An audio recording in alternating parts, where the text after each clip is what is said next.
Hi అండి. అందరికీ నమస్తే అండి. చెరువులో దొరికే గొడిగెడ్డల గురించి మీరెప్పుడైనా విన్నారా? ఈరోజొచ్చేసి నేను గొడిగెడ్డలని ఏ విధంగా తీస్తాము, అలాగే వాటిని ఏ విధంగా వండుకొని తింటాము, వాటి ప్రయోజనాల గురించి ఇప్పుడు ఈ వీడియోలో చెప్తానండి. వీడియో వచ్చేసి పూర్తిగా మేమొచ్చేసి ఈరోజు పొలం దగ్గర తొందరగా పనంతా చేసేసామండి. ఇంకా టైం ఉంది కదా అని చెప్పేసి చెరువు దగ్గరికెళ్తున్నాం గొడిగెడ్డలు తవ్వడం కోసం. మనం తవ్వడం కోసం ఈ విధంగా గుద్దిలు గాని, చెనిక్కాడ గాని ఇలాంటివి తీసుకొచ్చుకోవాలి. భూమి లోపల ఉంటాయి కాబట్టి ఈ విధంగా తవ్వామంటే మట్టి పెంటల్లోంచి ఈ విధంగా గొడిగెడ్డలనేది బయటపడతాయి.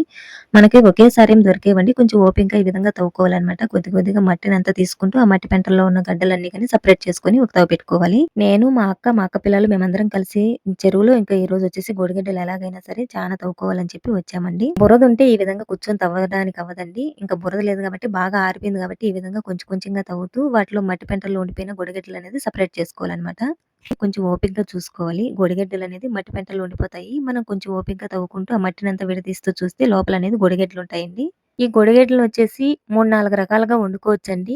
కూర చేసుకోవచ్చు. అలాగే సంగటి ముద్దలు చేసుకోవచ్చు. దోస పోసుకోవచ్చు. స్వీటు, తాలింపు ఇన్ని చేసుకోవచ్చండి. ఇప్పుడు మనమొచ్చేసి ఒక గొడిగడ్డని తీసుకొని ఈ విధంగా తుంచామంటే పిండి గడ్డయితే తొందరగా విరిగిపోతుందండి. గరికగడ్డయితే కొంచెం లేట్‌గా విరుగుతుందనమాట. ఈ విధంగా మనం తవ్వేటప్పుడు ఒక గడ్డ తీసుకొని ఈ విధంగా తుంచి చూసామంటే తెలుస్తుందండి. తర్వాత మనం మొత్తం గడ్డలన్నీ గాని తుంచాల్సిన పనేముండదు. క్లీన్ చేసేటప్పుడు చూసుకున్నామంటే సరిపోతుంది. సంగటి చేసుకొని తినాలంటే చానా గొడిగెడ్డలనేది తవ్వాలండి. ఇప్పుడైతే అన్ని గడ్డలైతే తవ్వలేదు కాబట్టి కొన్నింగా తవ్వాం కాబట్టి ఇంకోసారి చానా గొడిగెడ్డలు తవ్వినప్పుడు సంగటి ఏ విధంగా చేస్తారని చెప్తానండి. అంటే ఆ గొడిగెడ్డలతో నేనే సంగటి ఎలా చేస్తారనేది చూపిస్తాను. ఇప్పుడొచ్చేసి స్వీట్‌ని గాని మనం కూర గాని అనేది చేసుకోవచ్చనమాట ఇప్పుడు. అంటే తక్కువగా దొరికినప్పుడు స్వీట్ గాని లేదా కూర గాని చేసుకొని తినొచ్చు. చానా దొరికాయంటే సంగటి చేసుకొని తినొచ్చనమాట. చూడండి ఈ విధంగా మట్టి పెంటల్లోంచి సెపరేట్ చేసుకుంటూ తీసుకోవాలి. మాకొచ్చేసి చిన్న చిన్నగా ఉన్నవి కొన్ని మాత్రమే దొరికాయి. పిండి గడ్డ అయితేనే బావుంటుంది. మనం స్వీట్ చేసుకోవడానికి కానీ, కూర చేసుకోవడానికి కానీ పిండి గడ్డల్లాగా ఉంటేనే బావుంటుంది. కొంచెం గరుగ్గా ఉన్నాయనుకో మనం అంత బాగా పిండి గడ్డలున్నంత రుచి గరుకుగా ఉన్న గడ్డలైతే అంత రుచి ఉండవు. మనం తవ్వుకునేటప్పుడే చూసుకొని ఒక గడ్డ, 2 గడ్డలు ఓపెన్ చేసి చూసామంటే అది పిండి గడ్డ, గరుకు గడ్డ అని తెలుస్తుంది. అలాంటి గడ్డలు మాత్రమే తవ్వుకోవాలనమాట. ఇప్పుడొచ్చేసి మేము చెరువులో తవ్వేసామండి. తవ్వుకొనేసి ఎళ్తున్నాము. ఇంకో చోటొచ్చేసి నీళ్లున్నాయి. నీళ్ళలో ఉన్న గడ్డలనైతే చూద్దామండి. అవొచ్చేసి కొంచెం పెద్దగా ఉంటాయి. గొడిగడ్డల పువ్వులు, ఆకులంతా గాని చూపిస్తానిప్పుడు. ఇక్కడొచ్చేసి చూడండి. పైనొచ్చేసి ఆకులు, పువ్వులు వచ్చినాయి చూడండి. ఇవంతా గాని గొడిగడ్డలవే అన్నమాట. లోపలొచ్చేసి నీళ్ళ లోపలుంటాయి. ఇవైతే కొంచెం పెద్దగా ఉంటాయి గడ్డ. మనకి బయట నీళ్లు లేదు కాబట్టి అక్కడొచ్చేసి గడ్డనేది చిన్నగా ఉంది చూడండి. ఇవైతే పెద్దగా ఉన్నాయి. ఇప్పుడు ఈ గడ్డలంతా గాని తీసేస్తాము. ఇప్పుడు ఈ గడ్డలన్నీ గాని తీసుకునేసి వాటిని ఏ విధంగా క్లీన్ చేసుకోవాలనేది చూద్దామండి. చూడండి పూలొచ్చేసి ఈ విధంగా వస్తాయన్నమాట గొడిగడ్డలవి. ఇట్లా కిందొచ్చేసి భూమి లోపల గడ్డనేదుంటుంది. ఈ గడ్డలనంతా మనం సెపరేట్ చేసుకోవాలన్నమాట. ఈ ఆకులు, పూలతో ఏం పని లేదండి. ఇంకా పిల్లలు కాసేపు ఆడుకున్నారు. తర్వాత మొత్తం గొడిగెడ్లంతా ఈ విధంగా తీయిచ్చేసారండి. ఈ గొడిగెడ్లనొచ్చేసి మరుసటి రోజు క్లీన్ చేయడం కోసం టబ్‌లో వచ్చేసి కొన్ని నీళ్లు పోసి, ఆ గొడిగెడ్లనొచ్చేసి నీళ్ళలో పెట్టేసి వెళ్ళిపోయామండి. ఇంకా మరుసటి రోజు క్లీన్ చేసుకుందామని చెప్పేసి, ఆ రోజైతే లేట్ అయిపోయిందని చెప్పేసి వెళ్ళిపోయామనమాట. ఇంకా మరుసటి రోజొచ్చేసి ఏ విధంగా క్లీన్ చేస్తామనేది చెప్తానండి. ఇప్పుడొచ్చేసి నీళ్ళలో నానబెట్టిన గొడిగెడ్లు మొత్తం అంతా గాని చూడండి చానా బురద బురదగా ఉంది కదా! ఇప్పుడు వీటినొచ్చి క్లీన్ చేసుకోవాలనమాట. ఇంక మేమొచ్చేసి బావి దగ్గరకొచ్చేసామండి ఆ గొడిగెడ్లను తీసుకొని. ఫస్టొచ్చేసి చిన్న చిన్నగా ఉన్న గడ్డలంతా గాని ఈ విధంగా పక్కకేసుకొని, ఈ విధంగా రుద్దామంటే వాటి పైనున్న నారంతా గాని సెపరేట్ అయిపోతుందనమాట. చిన్న చిన్నగా ఉన్న గడ్డలంతా గాని రుద్దేసి పక్కకు పెట్టుకున్నాము. ఇప్పుడు పెద్ద గడ్డల పైనున్న నారంతా గాని ఈ విధంగా మనం బండ పైన వేసి కొంచెం నీళ్లు వేసుకుంటే ఇలా రుద్దామంటే వాటి పైనున్న నారంతా గాని వచ్చేస్తుందండి. కొంచెం పెద్ద పెద్దగా వెళ్ళిపోతాయండి. ఇంకా కొంచెం కొంచెం ఉండిపోతాయి. అవొచ్చేసి మనం ఇంటి దగ్గర క్లీన్ చేసుకోవచ్చనమాట. చూడండి కొన్నిటికైతే మనం ఇలా అన్నామంటే నీట్‌గా ఆ పొట్టంతా గాని వచ్చేస్తుంది. చూడండి ఎంత నీట్‌గా వచ్చేసిందో. కాకపోతే ఇంకా కొంచెం ఉండిపోయింది కాబట్టి ఇదొచ్చేసి మనం ఇంటి దగ్గరనేది క్లీన్ చేసుకుందాము. ఈ గడ్డయితే కొంచెం గరుకు గడ్డండి. ఇదొచ్చేసి దీంట్లో పిండి పిండిగా ఏముండదు. కొంచెం గట్టిగా ఉంటుందనమాట ఈ గడ్డ. తినడానికి అంత బాగుండదు. ఈ గొడిగెడ్ల పైన పొట్టంతా తీసేసిన తర్వాత ఇంటికి తీసుకొచ్చేసామండి. ఇప్పుడు ఇంటికి తీసుకొచ్చిన తర్వాత వాటి పైన ఉన్నదంతా గాని క్లీన్ చేసుకొని, మనమొచ్చేసి ఏ విధంగా వండుకోవాలనేది చెప్తానండి.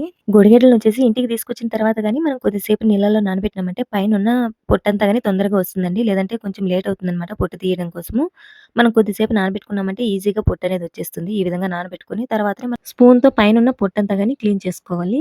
ఈ విధంగా మనం పీలర్‌తో తీస్తాం చూడండి. ఆ విధంగా చిన్నగా మనము స్పూన్‌తో అన్నామంటే ఆ పైనున్న పొట్టంతా గాని వచ్చేస్తుంది. పీలర్‌తో తీయడానికి అవ్వదు. చిన్న చిన్న గడ్డలు కాబట్టి ఈ విధంగా స్పూన్‌తో మనం ఇలా అన్నామంటే పైనున్న పొట్టంతా గాని వచ్చేస్తుందండి. పొట్టొచ్చేసిన తర్వాత చూపిస్తాను. పిండి గడ్డలు కాబట్టి మనకి ఎక్కువగా చూడండి పైనున్న పొట్టంతా తీసిన తర్వాత అట్లోనే పిండంతా గాని ఏ విధంగా నీళ్ళల్లో కనిపిస్తాందో చూడండి ఎంత తెల్లగా ఉన్నాయో. బెల్లం వేసుకొని తినాలి కాబట్టి ఈ పెద్ద పెద్దగా ఉన్న గడ్డలనొచ్చేసి చిన్న చిన్నగా కట్ చేసుకోవాలండి.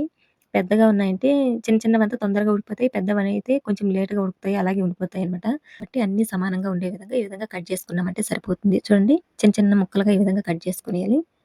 ముందు వాళ్ళొచ్చేసి కరువు కాలంలో ఈ గొడిగెడలతో సంగటి చేసి తినేవాళ్ళండి. అది ఏ విధంగా అనేది నేను ఎక్కువగా గొడిగెడలు దొరికినప్పుడు సంగటి చేసి చూపిస్తానండి. ఏ విధంగా చేసి తింటారనేది. ఇప్పుడైతే ఎక్కువగా లేవు కాబట్టి, తక్కువగా ఉన్నాయి కాబట్టి మనం వచ్చేసి స్వీట్ అనేది చేసుకుందాము. ఇప్పుడొచ్చేసి మనం బెల్లం వేసి తినేది ఏ విధంగా అనేది చూద్దాము. ఈ విధంగా కట్ చేసిన తర్వాత మనం కుక్కర్‌లోకి వేసి నీళ్లు గాని మరీ ఎక్కువగా పోయకూడదండి. కొంచెం తక్కువగా నీళ్లనేది పోసి ఒక 2, 3 విజిల్‌లు పెట్టుకున్నామంటే సరిపోతుంది.